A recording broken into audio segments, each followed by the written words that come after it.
گنج کی پولیس نے الطاف کو مارا پولیس اسٹیشن میں, وہ قتل کیا, وہ قاتل ہے تم لوگ. اگر تم اس بچے کے غم کو اپنے سینوں میں محسوس نہیں کرو گے تو مجھے شک ہوگا تمہارے مسلمان ہونے. ماشاءاللہ کاش گنج کی پولیس, آپ یقیناً شیطان کی پہلی اولاد. یاد رکھو میری اس بات کو, یہ جو ظلم کا اندھیرا ہے یہ رات بڑی لمبی رہنے والی ہے. یاد رکھو ہم زندہ ہیں, دنیا آباد ہے, جب ہم نہیں تو دنیا بھی نہیں.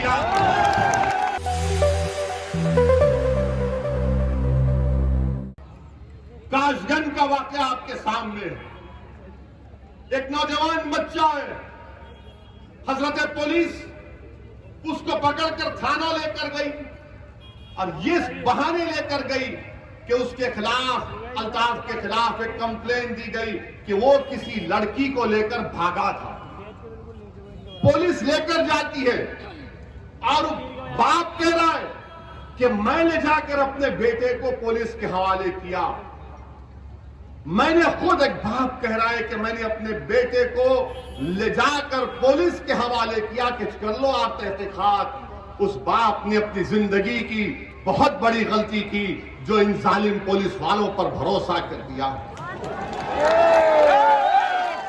باپ لے کر گیا پولیس اسٹیشن تو بعد میں معلوم ہوا باپ کو کہ تمہارا بیٹا اسپتال میں, دوڑو بھاگو. باپ دوڑتا ہوا گیا اپنے خاندان کے ساتھ تو معلوم ہوا بیٹا مر گیا. کیسے مرا؟ تو بولے اس نے خودکشی کر لی پولیس اسٹیشن میں. کہاں پر کی؟ تو بیت الخلاء میں. میں تو غلط کہا, 2.5 فیٹ کی نل کی ٹوٹی کو اس کے گلے میں جو ہڈ تھا اس کا تاگا نکال کر اس بچے نے اپنے گلے سے لگا کر اس کو ٹوٹی کو بند کر خودکشی لے لی. واہ کاش گنج کی پولیس, تم کو تو بہت بڑا انعام ملنا چاہیے کہ 2.5 فیٹ کی ٹوٹی پر پانی کی کوئی گلے کا وہ تاگا نکال کر اپنے گلے سے باندھ کر ٹوٹی کو لگاتا ہے, تب بھی تو اس کے پیر زمین کو ہی لگ رہے ہیں. اس کے پیر زمین کو لگ رہے ہیں. کیسے مرتا ہے بچہ؟ معلوم ہوا, میں کہہ رہا ہوں کاش گنج کی پولیس نے الطاف کو مارا پولیس اسٹیشن میں, وہ قتل کیا, وہ قاتل ہے تم لوگ. تم دشمن ہو بچوں کے, تم دشمن ہو. تمہارے پاس کیس آیا, ارے تم تحقیقات نہیں, تم تو مرڈر کرنا جانتے ہو. بچے کو لے جا کر مار دیے اور طرف تماشا دیکھیے کہ اس بچے کے باپ, اب سوچئے کہ آپ بھی اپنے پیٹ میں اولاد ہے, مجھے بھی اولاد. وہ آپ کا بیٹا ہے میرے بھائی, وہ آپ کا بھائی ہے, وہ آپ کا بیٹا ہے, آپ کا بھائی ہے. اگر تم مراد آباد میں بیٹھ کر یہ سمجھ رہے ہو کہ نہیں کاش گنج میں ہوا, مجھے اس سے کیا کرنا ہے, اگر تم اس بچے کے غم کو اپنے سینوں میں محسوس نہیں کرو گے تو مجھے شک ہوگا تمہارے مسلمان ہونے کا. تم کو اس کا درد محسوس کرنا پڑے گا, کیونکہ رسول اللہ صلی اللہ علیہ وسلم نے فرمایا کہ مومن کون ہے؟ مومن وہ ہے کہ اگر کسی کے پیر کے تلوے میں اگر کیڑا لگتا ہے تو مومن وہ ہے جو اپنے سینے میں اس کی تکلیف کو محسوس کرے. اور حد تو یہ ہو گئی کہ اس بچے کے باپ سے سادے کاغذ پر انگوٹا لے لیے اور حضرت پولیس نے, ماشاءاللہ کاش گنج کی پولیس, آپ یقیناً شیطان کی پہلی اولاد ہیں. آپ ابلیس کی پہلی اولاد ہیں. جو پولیس والوں نے مارا, تم شیطان کی اولاد ہو.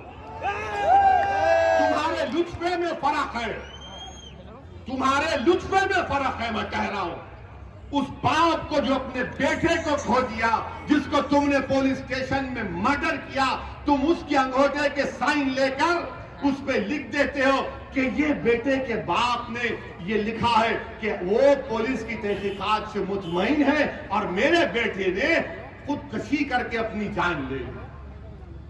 ارے پولیس والوں جنہوں نے حرکت کی کہ اگر تمہاری بیٹی, تمہارا بیٹا ایسا مر جائے گا یا مار دیا جائے گا تو تمہارے دل پر کیا پہنچے گا. یہ ظلم ہو رہا ہے, یہ ظلم ہو رہا ہے. اور آواز کیسے اٹھتی ہے, نہیں ہم نے بول دیا, ہم بھی کنڈیم کرتے ہیں اس کو. 2 لاکھ بھجا دیں گے, 3 لاکھ بھجا دیں گے.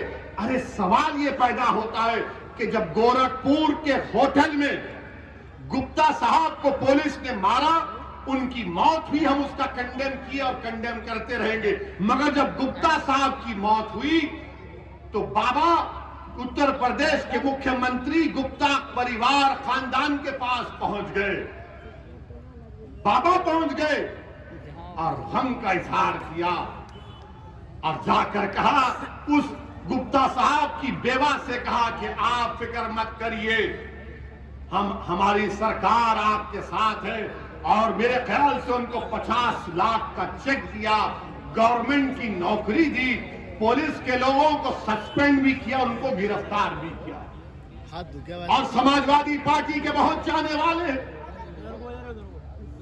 آپ کے اکھلیش نے کیا کیا؟ گپتا صاحب کے گھر گئے اور کہا بہن یہ 21 لاکھ کا چیک ہے، یہ 21 لاکھ کا چیک ہے۔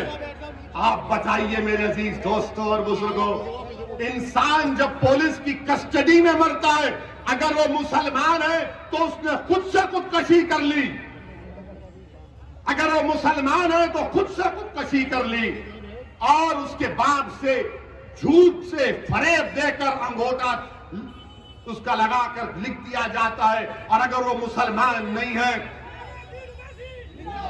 ارے میں زندہ باد کے نعرے اپنے نہیں لگانے والا، سنو میری بات، نہیں آپ سنو میری بات، میں اپنے زندہ باد کے نعرے آپ سے منگوانے کے لیے نہیں آیا ہوں، کیونکہ آپ زندہ ہے، میں زندہ ہوں، رسول اللہ کی امت ہے، زندہ رہنے والے ہیں۔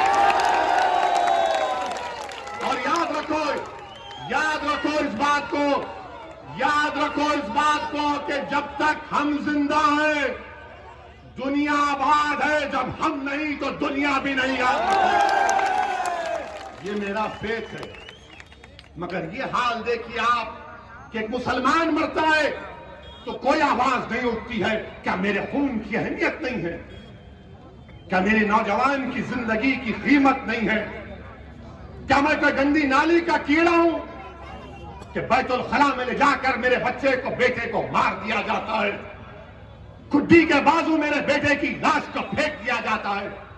میرے عزیز دوستوں اور بزرگوں، یہ اس لیے ہوا کیونکہ آپ کے پاس اتر پردیش میں کوئی سیاسی طاقت نہیں ہے، آپ کے پاس مٹھی بھر 3-4 مسلمانوں کے آپ کے ووٹوں سے جیتے ہوئے M P M L A ہوں گے، آپ کے پاس قیادت نہیں ہے، آپ کی لیڈرشپ نہیں ہے۔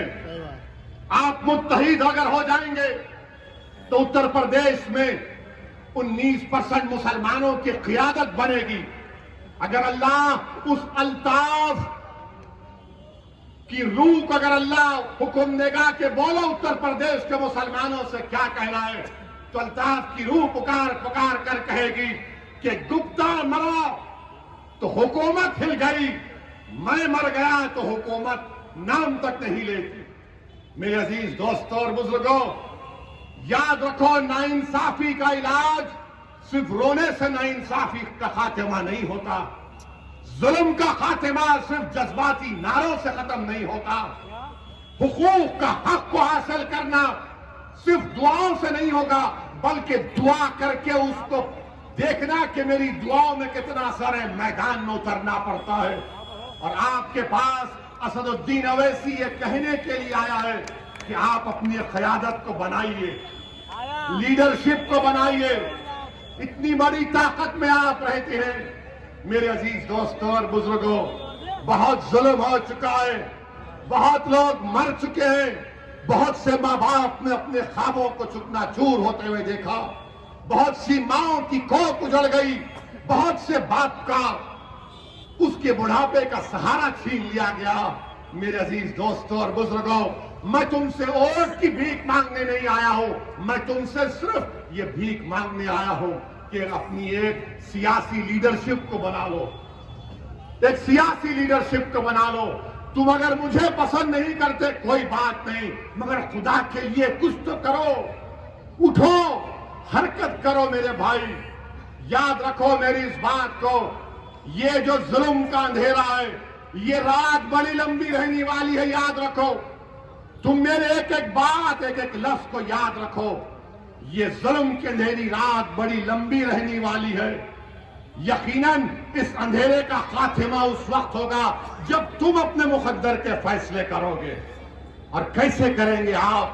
جب آپ اپنی قیادت کو، اپنی لیڈرشپ کو بنائیں گے. چینل کو لائک، شیئر اینڈ سبسکرائب کریں اور بیل آئیکن دبانا نہ بھولیں.